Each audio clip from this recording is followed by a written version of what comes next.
Bayangkan, sebuah perusahaan yang lebih kaya dari Google dan Apple digabungkan. Dengan ribuan kapal, wilayah kekuasaan seluas beberapa negara, dan kontrol penuh atas perdagangan rempah-rempah dunia. Itulah VOC. Tapi, bagaimana perusahaan sekuat ini bisa bangkrut? Mari kita selami kisah kejatuhan VOC. Pada abad ke-17, VOC adalah perusahaan terbesar di dunia. Dengan hak istimewa layaknya negara, VOC mencetak uang, membentuk pasukan, dan mendirikan koloni. Keuntungan mereka begitu besar dari monopoli perdagangan rempah-rempah. Namun, kesuksesan ini tidak bertahan lama. Tidak ada kejayaan yang abadi. Meski VOC pernah berjaya, lambat laun raksasa dagang ini mulai rapuh. Apa yang menyebabkan kejatuhannya? Mari kita lihat lebih dekat. Korupsi yang merajalela. Pada awalnya, VOC dijalankan oleh orang-orang yang ambisius dan kompeten. Tapi seiring waktu, jabatan dalam VOC diisi oleh orang-orang yang hanya mencari keuntungan pribadi. Pejabat-pejabatnya menyalahgunakan kekuasaan, meminta suap, dan mengambil bagian dari keuntungan dagang untuk diri mereka sendiri. Alih-alih memperkuat perusahaan, mereka memperkaya diri. Bahkan ada laporan bahwa beberapa pegawai VOC sengaja menaikkan harga barang demi keuntungan pribadi. VOC memang kaya, tapi pengeluarannya jauh lebih besar.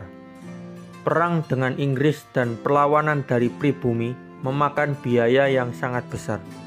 Untuk menutupi biaya ini, VOC mulai berutang, namun bukan untuk investasi, melainkan untuk membayar perang dan gaji pegawai yang semakin tinggi. Tahun demi tahun, utang ini semakin menumpuk, hingga akhirnya VOC tidak mampu lagi membayarnya. VOC awalnya bisa menguasai Nusantara dengan mudah, tapi rakyat tidak tinggal diam. Dari Aceh hingga Maluku, perlawanan terjadi di mana-mana. Perlawanan Patimura di Maluku, Sultan Hasanuddin di Makassar, dan pemberontakan lainnya membuat VOC harus terus mengeluarkan biaya untuk perang dan pertahanan. Ini bukan hanya menguras keuangan mereka, tapi juga mengikis kendali VOC atas wilayahnya. Kemudian, VOC bukan satu-satunya kekuatan dagang di dunia. Inggris, Prancis, dan Portugal mulai menggempur dominasi VOC. Inggris mendirikan perusahaan Hindia Timur yang mulai menyaingi VOC dalam perdagangan rempah-rempah. Perlahan, monopoli VOC mulai terkikis. Harga rempah-rempah jatuh, keuntungan VOC menyusut, sementara beban biaya semakin berat. Semuanya semakin kacau. Korupsi, utang, perang, dan persaingan global membuat VOC semakin sulit bertahan. Hingga akhirnya, perusahaan yang pernah menguasai lautan ini mulai tenggelam dalam kebangkrutan.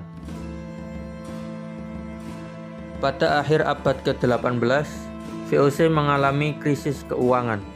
Pemerintah Belanda akhirnya turun tangan. Pada tahun 1799, VOC resmi dibubarkan dan semua aset serta utangnya diambil alih oleh pemerintah Belanda. Namun, Belanda tidak menyerah begitu saja. Mereka tetap ingin menguasai wilayah bekas VOC di Nusantara. Inilah awal dari era penjajahan langsung oleh Belanda. VOC mungkin telah bubar, tetapi kekuasaan Belanda justru semakin kuat di Nusantara. Mereka mengubah sistem kolonial, memperketat kontrol, dan mulai era baru penjajahan yang lebih brutal. Dari kisah VOC ini, kita belajar bahwa kekuatan terbesar pun bisa runtuh karena keserakahan dan kesalahan strategi. Sejarah selalu berulang, dan kita harus belajar darinya. Sekian, terima kasih.